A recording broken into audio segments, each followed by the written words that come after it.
Bonjour et bienvenue sur la vidéo de présentation de l'exemple numéro 3 dans le cadre de la méthode Baron-Olivier avec le logiciel LaboBéton en version 2.0. Alors, je rappelle que ce logiciel est directement téléchargeable depuis le site logiciel bâtiment chez Alice que vous trouverez ici et logiciel ouvrage en béton et vous le téléchargez ici. Voilà. Bien, nous en revenons au fichier que nous allons devoir télécharger. Donc du coup, toujours pareil, ouvrir, et là, on va aller chercher. Donc ça va être la méthode Baron-Olivier, l'exemple numéro 3. Voilà. Et là, on va prendre, donc on va aller chercher, alors je vais enlever ça.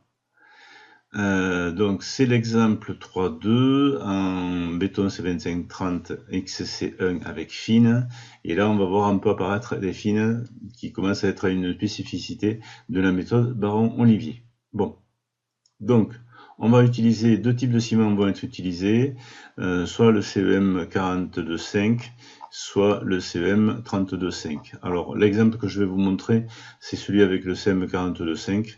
Vous avez la possibilité d'avoir le CEM 42.5, c'est le CEM, c'est celui-là. Le CEM 32.5, c'est ce fichier-là. Bon.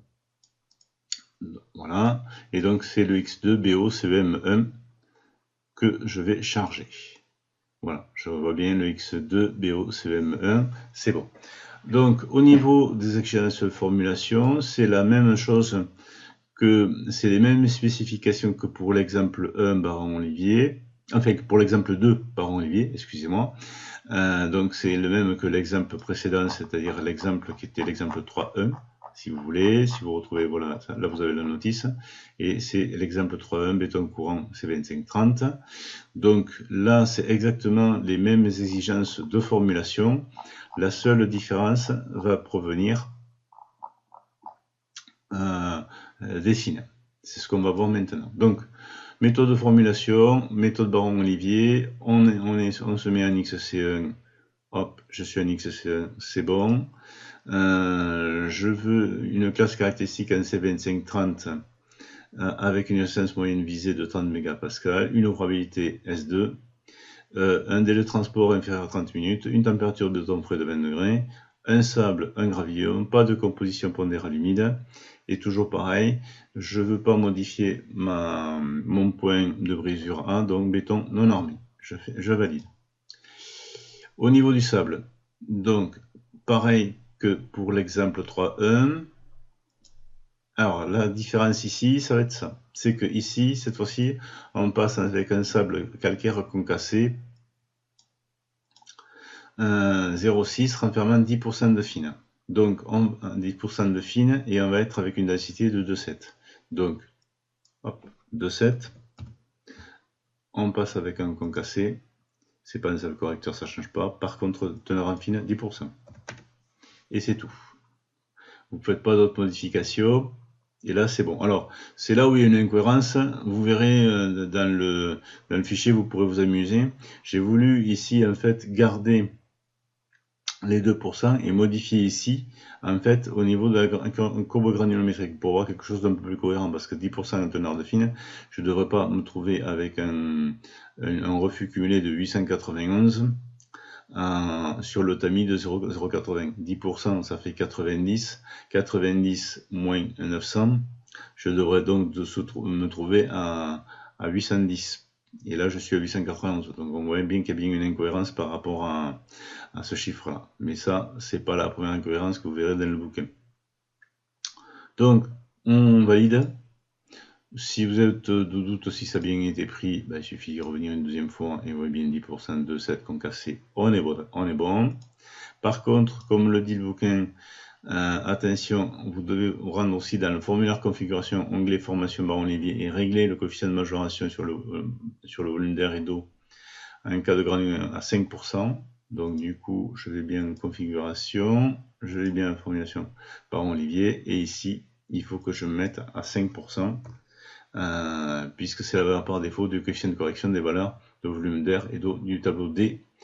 Je vous renvoie à la méthode Baron-Olivier. On va voir ce que ça fait. Voilà. On valide. Donc c'est pareil, si vous avez un doute, est-ce que ça a bien été pris? Ça a bien été pris. OK.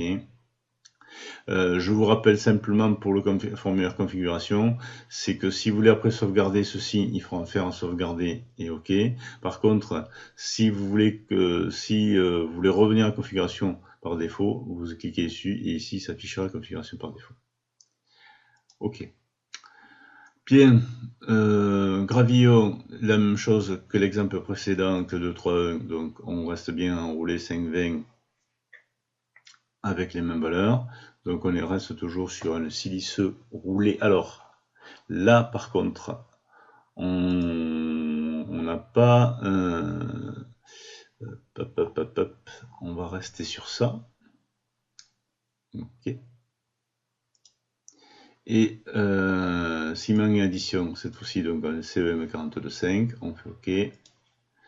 L'adjuvant, il n'y en a pas, et on lance la formulation. Voilà.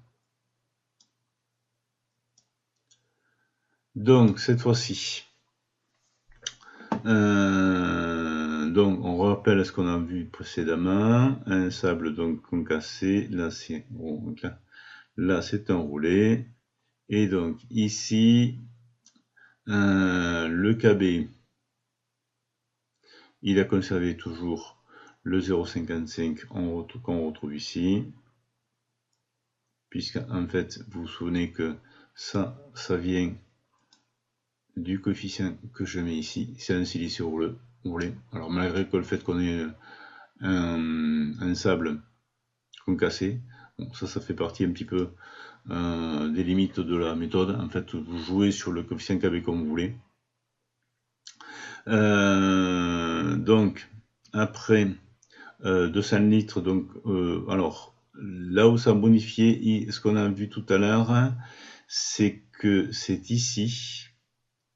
Voilà, modification numéro 2, c'est emploi de granulat roulé ou concassé sur les valeurs E et A.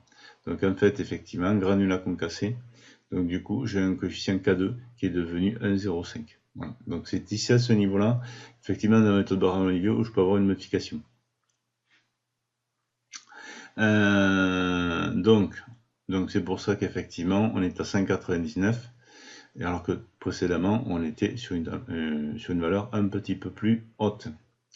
Ou un peu plus basse, excusez-moi. Donc le reste ne change pas. On retrouve quantité de ciment. Donc ici on est à 329. 329, donc on a bien 329 pour 333 dans le bouquin. Et simplement, on va avoir un volume de fine, cette fois-ci, qui va être majoré, puisque du coup, on va être, je vais directement au bon élément. Voilà, en fait, le logiciel trouve 133 litres par mètre cube,